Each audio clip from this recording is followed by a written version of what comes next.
What's going on, everyone? First of all, I just want to say, I'm going to give my condolences to 21 Savage. I don't know if you guys follow him or not, but apparently he was a UK citizen or something. I just want to say, let's all just pray for him. Let's give him some of our prayers. And that's all I'm going to talk about in this whole entire video is 21 Savage. Just kidding. We're going to be looking at the iPhone 6s and the iPhone SE and seeing how they compare in 2019, looking forward, looking backwards, looking at your mom. We're going to look at both of these phones, and honestly, a lot of people, for some reason, they're saying these phones are not getting iOS 13. I'm telling you right now, as possibly the next CEO of Apple, these phones are pretty much guaranteed to get iOS 13. I guarantee it. There's really no reason why they wouldn't. I probably would even guess maybe the iPhone 6 would get iOS 13. Now, that's probably not going to happen. I'm saying the iPhone 6s and iPhone SE are both going to get iOS 13. You heard it here first, alright? But interestingly enough, even though the iPhone SE came out after the iPhone 6s, the iPhone SE in the used market is selling for less than the iPhone 6s, so I could totally see why these two phones are pretty much good comparisons, because the main difference between these are size. They both kind of came out at the same time. The iPhone 6s came out in 2015, the iPhone SE came out in 2016, but in terms of the insides, they're both pretty much the same, and I'll go into them in a second. But looking on the exterior, we can see that yes, they look pretty much different on the outside. The iPhone SE looks like the iPhone 5s, the iPhone 6s looks like the 6, and the size will pretty much be the make it or break it for you. Now, in my opinion,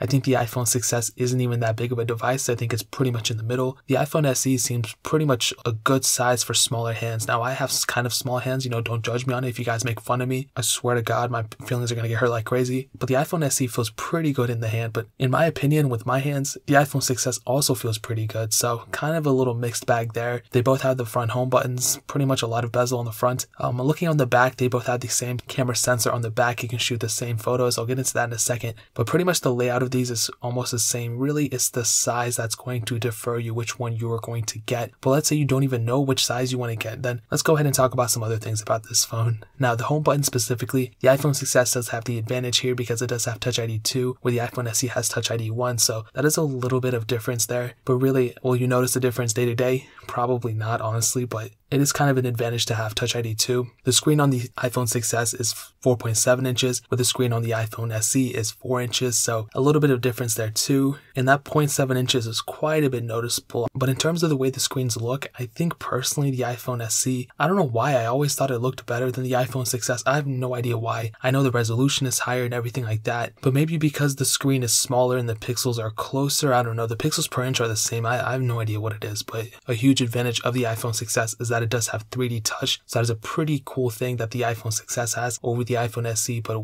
the way rumors are going now, it seems like they're going to remove 3D touch. I have no idea what's going to happen there, but at least the iPhone 6s does have it. Now, I kind of hinted on software earlier in this video, but I guess I kind of have to bring it up again. In my opinion, I do think the iPhone 6s and the iPhone SE are going to both be supported with iOS 13. And now here's my reasoning behind it. Okay, now I'm going to go over the specs in a second, but I'll just bring this one thing up, the RAM. Okay, both the iPhone SE and the iPhone 6s both have 6 gigs of RAM. Now, most likely the iPhone 5s and the iPhone 6 are going to stop being supported on iOS 13. And the thing they have similar with those is that they both have 1 gig of RAM. Now, the iPhone 6s and iPhone SE are more similar to the iPhone 7 than they are with the iPhone 6. So in my opinion, if the iPhone 7 is still supported, then most likely the iPhone 6s and the iPhone SE are both going to be supported. And technically speaking, the iPhone 6s and iPhone SE haven't even gotten that full 4 or 5 year software support that they're supposed to be getting. And I feel like the iPhone SE is going to stop the same time as the iPhone 6s. But I'll tell you right now, in my opinion, the iPhone SE and the iPhone 6s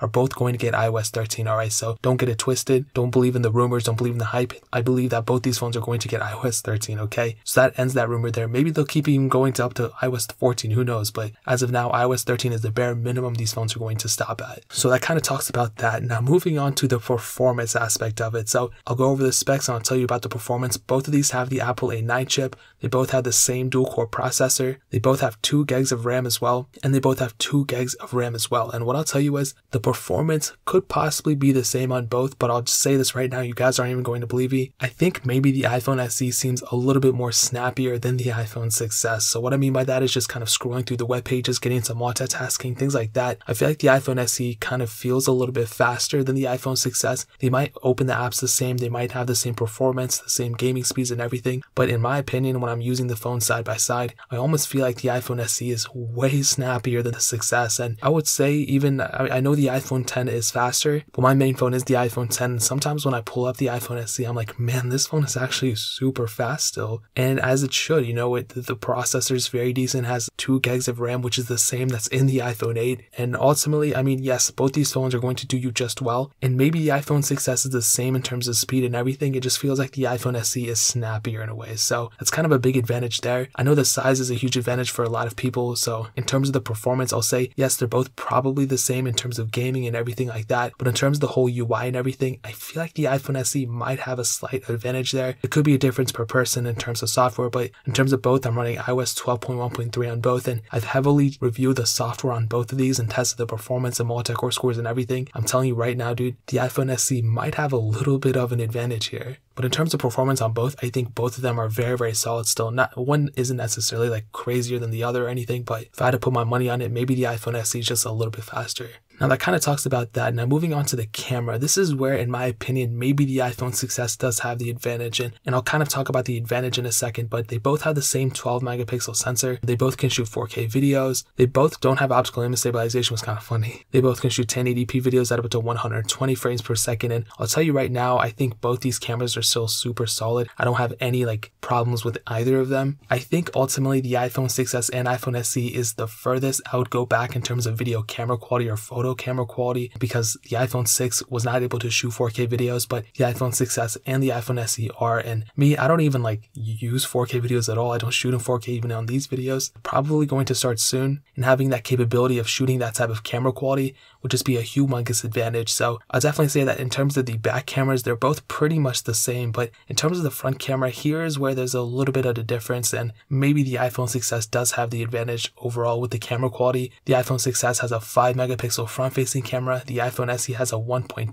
megapixel front-facing camera. Now here's the thing, in terms of raw camera quality, I think maybe the iPhone 6s might have the advantage. I don't really see too much of a crazy difference between them, but here's the difference. In terms of video resolutions, you can film in the front camera. The iPhone SE can shoot 720p videos, where the iPhone 6s can shoot 1080p videos, so a little bit of difference there. I think the iPhone 6s does have the advantage overall in terms of just, I guess, overall video camera quality and photo camera quality, but the iPhone SE isn't too crazy either. If the iPhone 6s was a 10 out of 10, it was perfect, which it isn't, but let's just say it was, the iPhone SE would probably be like an 8.5, maybe like a 9 out of 10. It's just missing that video camera quality on the front camera. That's really it. Now moving on to battery life. This is kind of interesting, okay? The iPhone 6s had a 1715 milliamp hour battery, where the iPhone SE had a 1624 milliamp hour battery. And here's what I'll say, okay? Even though the iPhone 6s does have a bigger battery, the iPhone SE does have overall better battery life, which is kind of crazy. I'm always the one to say bigger battery, this and that. And yes, the iPhone 6s should have had a bigger battery, but I've always found that my battery life and just standby time overall was very, very good on the iPhone SE. And I think iOS 12 specifically on the iPhone SE helped the battery life quite a bit, because I remember with iOS 11, it was kind of draining pretty fast, and the iPhone 6s seemed to be pretty much the same. It seemed to be draining pretty fast ever since I've had it. But with iOS 12, I noticed that the iPhone SE was much, much better, whereas the iPhone 6s stayed pretty much the same. It was still pretty crappy, I'm not gonna lie. So what I'll tell you is, I think the iPhone SE does have overall better battery life, even though the battery size is smaller. But just imagine if they put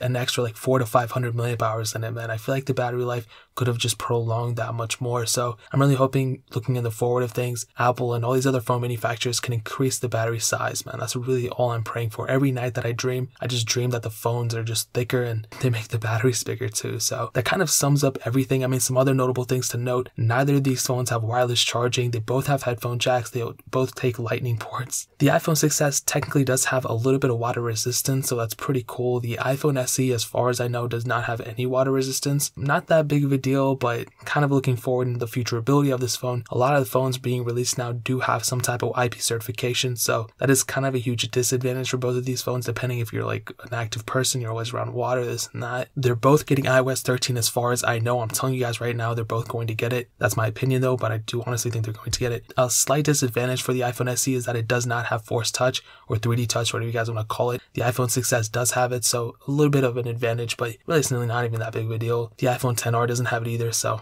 I mean, it is what it is.